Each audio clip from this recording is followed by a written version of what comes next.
Hello, good day everyone. I'm Bhavika Bharati. Today I'm going to show you some ingredients of Indian cooking, some common ingredients. And the reason for this video is that I love cooking Indian food and I have a friend who really loves Indian food. But most of the time she tries to cook something, she's not able to find the ingredients. And when I'm at her place trying to cook something, her kitchen is always short of ingredients. So I figured out that a lot of you might have the same issue. You're not able to find the Indian ingredients that are required. So the best idea is to find an Indian store and then to figure out what ingredients to buy. So here we are at Jaffna Fruits, and welcome to our trip of the Indian store.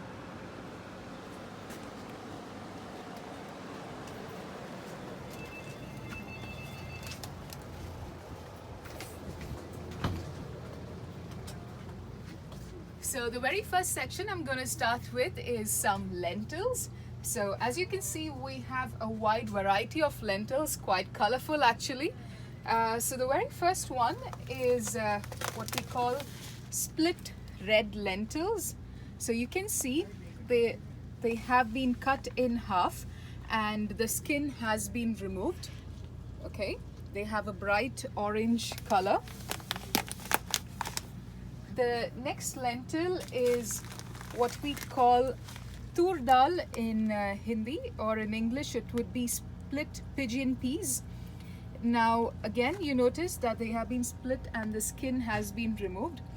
These are the common ones that we will use for most of our dals, like dal palak, dal tadka, even sambars will have these common lentils. Now if you need to cook these lentils, you're going to require something called as a pressure cooker. So here is a common pressure cooker. That's a typical Indian pressure cooker with a small weight on the top that's going to pop when the pressure inside reaches a certain level. And depending on the type of the lentil, you know that so many number of whistles means the lentil is going to be cooked. So these two require a good amount of cooking, and it's quite impossible to do it without a pressure cooker. If you don't have a pressure cooker, don't worry about it. We have something simple that's going to cook without a pressure cooker. So follow me. So here we have something called as moong dal. This is the common green gram with this skin removed and split in half. This is quite easy to cook and you can cook it on your normal saucepan. Okay. Next, coming to the rice, I would recommend that you use basmati rice for most of your preparations. In Indian cooking, basmati rice is used for special occasions, like if you're making a biryani or a pulao.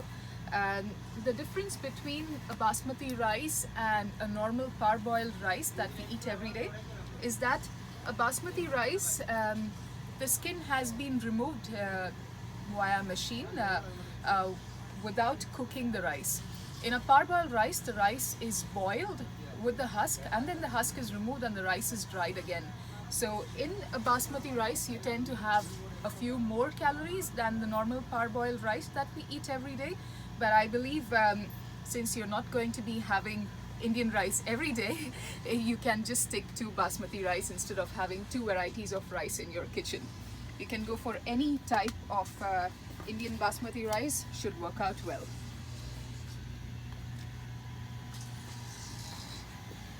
Talking about oils, as you can see, we have a variety of oils starting from vegetable oil to canola oil.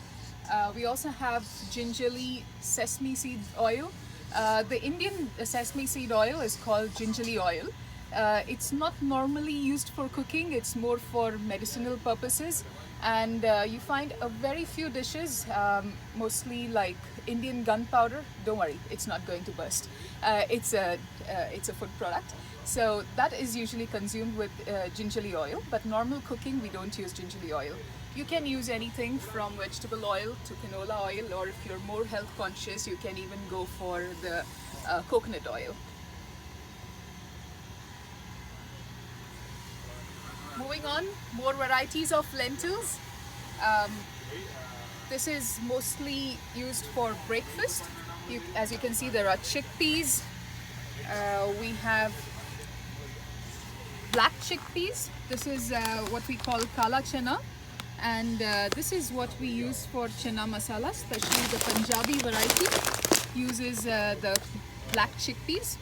This has more fiber than the white chickpeas. So if you find yourself having digestive problems with the white chickpeas, try turning to the black chickpeas. You should not have so much issue. We also have horse gram. These are quite good for digestion, a lot of proteins. In South Indians tend to eat this for breakfast, just boiled or boiled with a little bit of milk and sugar, and a little bit of grated coconut works very well. Moving on.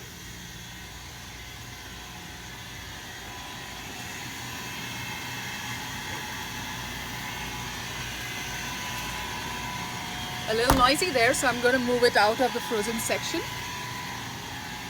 Here we have grated coconut. So you might see elsewhere in the Indian store that we have full coconuts available. That's how an Indian would typically buy the coconut. We would break it in half, remove the water that's inside, and then grate the coconut with a special tool. Okay, but the easiest way for us is to buy frozen coconut. All you need to do is pick it up from your deep freeze, use the amount that you need, and just put it back in. And it's very fresh. It's packed at the source.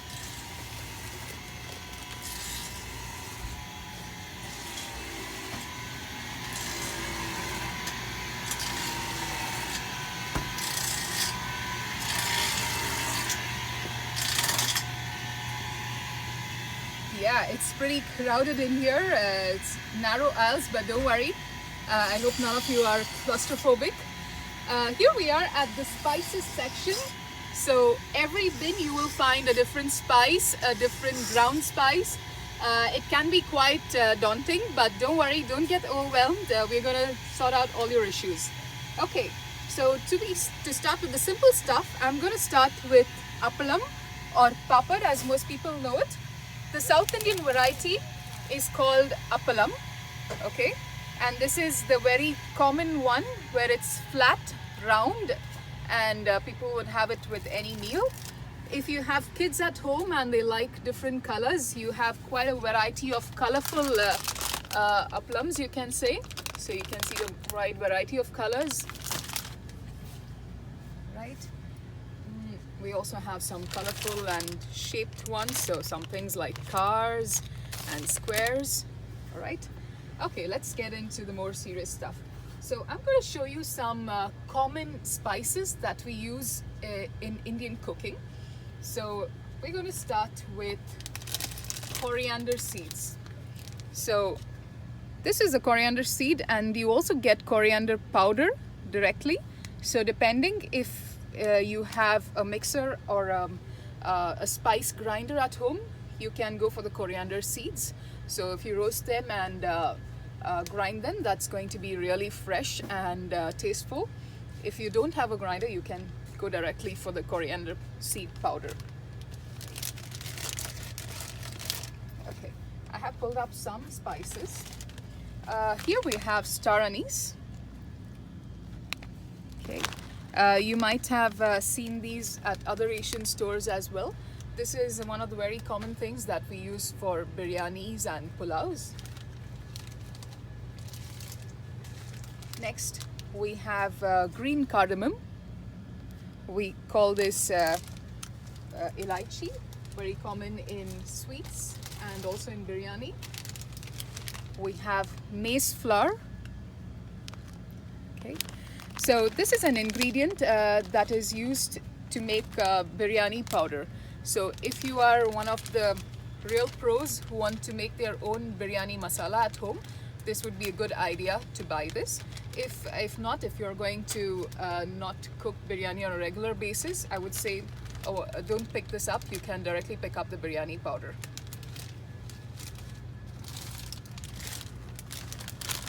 Next we have cinnamon sticks. That's black cardamom. Again, this is only for the biryani powder, so if you're not going to make biryani powder at home, just skip this step. Cloves, very common, needed. Black jeera or shahi jeera. Again, this is only for the biryani powder, so if you're not making biryani powder, don't bother about it. Here we have nutmeg. This is for the biryani powder again. Normally we grate it and then grind it because it's quite hard to grind. If you're not going to make a biryani powder, don't bother about this. And finally, we have bay leaves. I'm sorry, I was not able to find a packet that had just exclusively bay leaves. So this is from a combined pack. So bay leaves for biryani. As you can see, we do have a combined package in most stores. So this is for garam masala. So you just take this home, roast them and grind it. It's a good option too. All right, moving on.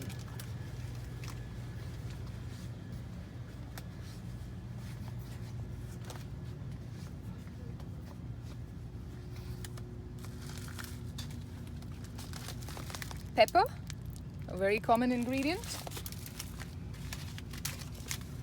Mustard, used for most tadkas.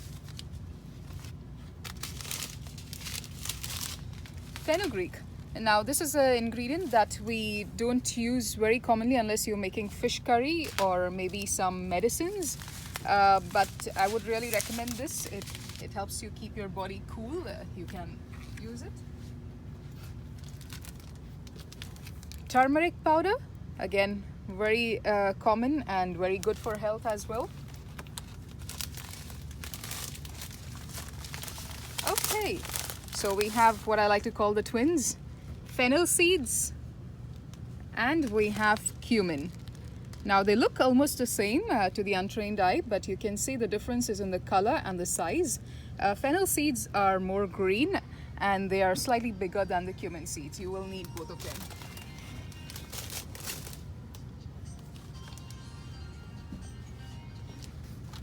Okay, so for those of you who are not going to prepare your own biryani powder, I would suggest you can buy any of the common brands for biryani masala. This is Achi, a very common brand in the south.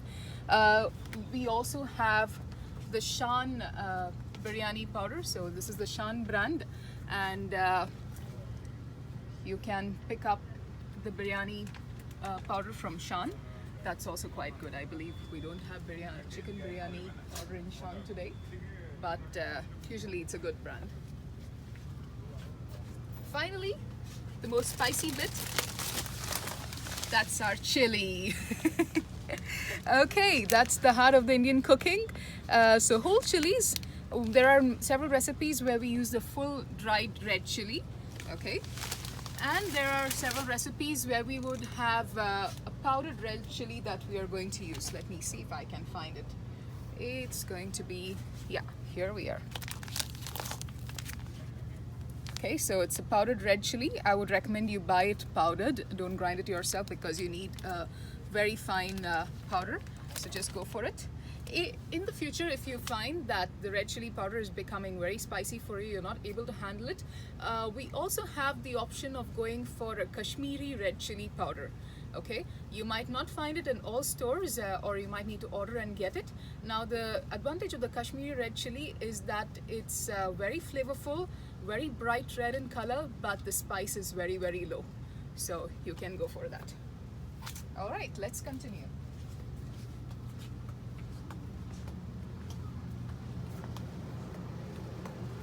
So now we're going to get into the vegetable section. We're going to see some common Indian vegetables that we use in the Indian cooking. Starting with the lime. I know this is found in most North American stores as well. Indian recipes, when they say lemon or lime, they always mean the lime. Okay.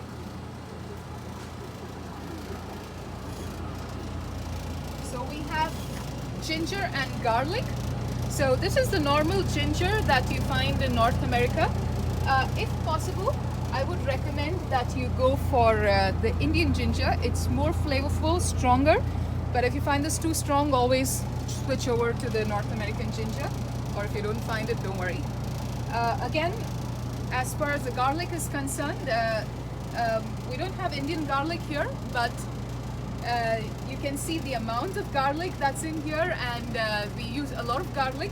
So we like our garlic to be very flavorful, so try to find the smallest sized garlic because it packs more flavor. Okay, so you can pick some of these. Next are the chilies. Again, like we had red chilies, we have green chilies now. So we have a few varieties on the top. I'm going to show you the ones below. So if you look at some of these chilies, there's a very stark difference, you know. The one in my left hand is dark green, it's short. The darker the color and the shorter it is, the more spicier it's going to be. So you can choose according to your taste which chili you want. I would suggest you start with the low spicy one, less spicy one, and then upgrade to the more spicy one. These can be really spicy. Another common vegetable is what we call brinjal or eggplant. We will be using this for the salna, for the biryani. This is something you've probably never seen before.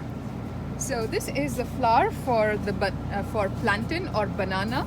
So normally you would have from the plantain plant, you would have all the bunches of bananas, and this flour is right at the end. It is very healthy, lots of fiber. Okay, let's move on. So we have another common vegetable, that's the lady finger. Again, very good for memory and quite commonly used. Alright, so I'm going to stop at this, guys. Yes, I found something that I wanted to show you. So that's how a coconut would look before it's been grated.